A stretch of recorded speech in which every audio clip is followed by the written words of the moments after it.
કે ચલો મન બનાવી લીધું કે તૈયારી કરવી છે અને સરકારી નોકરી લાગવું છે, તો પ્રશ્ન એ આવે કે કઈ પરીક્ષા ઉપર વધારે ધ્યાન આપવું. આપણી પાસે અહીંયા અલગ અલગ ક્લાસ છે, ક્લાસ 1, ક્લાસ 2, ક્લાસ 3, ક્લાસ 4, મતલબ કે ખૂબ ઊંચી નોકરી, થોડીક એનથી હેઠી તળિયાની નોકરી.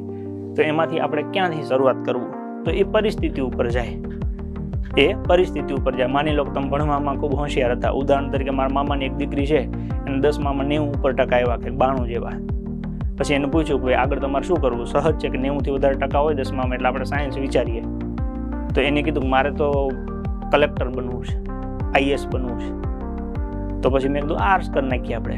એટલે એમને આર્ટ્સ કર્યું. તો આર્ટ્સમાં 12માં કંઈક 94% આવ્યા. તો 12માં 94% આવ્યા પછી કોલેજ ચાલુ કરી. કોલેજની સાથે સાથે તૈયારી શરૂ કરી. પહેલા વર્ષમાં GPSC નો બેઝિક આખો કોર્સ પૂરો કરી નાખ્યો, બીજા વર્ષમાં મેઇન સાથેનો કોર્સ પૂરો કર્યો, ત્રીજા વર્ષમાં UPSC નો કોર્સ ચાલુ કર્યો. તો 3 વર્ષની કોલેજ પતી ત્યાં સુધી UPSC નો કોર્સ પતી ગયો છે. હવે એ કોલેજ પતી ગઈ છે, ઉંમર 21 વર્ષની ઉપર થઈ જશે, એટલે પરીક્ષા આપશે. ઈશ્વરની કૃપાને એની મહેનતથી એ ડાયરેક્ટ પાસ થઈ જાય તો વાંધો નહીં, નહીંતર પછી એકાદ વર્ષ કદાચ એને દિલ્હી જવું પડે. તો એને સીધી તૈયારી UPSC ની ચાલુ કરી.